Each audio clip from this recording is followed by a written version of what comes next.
ચૈતર વસાવાને 13 ઓગસ્ટના રોજ જામીન મંજૂર થઈ જવાના હતા, પરંતુ કોર્ટમાં ફરીવાર સુનાવણી કરતાં કહેવામાં આવ્યું છે કે 23 ઓગસ્ટના રોજ ફરીવાર જામીન મુદ્દે વાત કરવામાં આવશે। ત્યારે હાલ ચૈતર વસાવા છૂટવાના આરે છે। મિત્રો, ભાજપ પર સીધા પ્રહાર કર્યા અને કેજરીવાલે જણાવ્યું છે કે ભાજપ સરકાર દ્વારા ચૈતર વસાવાને ખોટા કેસમાં ફસાવવામાં આવ્યા છે, કારણ કે તેઓ આદિવાસીઓના હક માટે લડી રહ્યા હતા। તેમણે કહ્યું કે ચૈતર વસાવા તમારા માટે લડી રહ્યા હતા, તેઓ તમારા જમીન જંગલ અધિકારી માટે લડી રહ્યા હતા। જી હા મિત્રો, જેલ કે તાલે તૂટેંગે જેલ વસાવા, ચૈતર વસાવા છૂટેંગે। જી હા, એવા નારા લગાવ્યા અરવિંદ કેજરીવાલે અને છેલ્લે ચૈતર વસાવા છૂટી જાય એવું સૂત્ર આપ્યું। ભાજપ પર સીધા પ્રહાર કર્યા છે મિત્રો। જી હા, અને આગળ તમને વાત કરું તો ચૈતર વસાવા એકલા નથી, અમે બધા એમની સાથે છીએ એવું ભગવંત માને કહ્યું છે। અને જેલમાં ધારાસભ્ય ચૈતર વસાવાએ સંદેશ આપતા કહ્યું છે કે ચૈતર વસાવા એવું ના વિચારે કે તમે એકલા છો, અમે બધા તમારી સાથે જ છીએ। જી હા મિત્રો,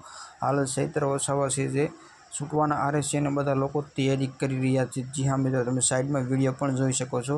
પશુપાલનનો પૈસા ખાઈ જતી સરકાર અહંકારી છે ભાજપ, મિત્રો એવું કહી રહ્યા છે।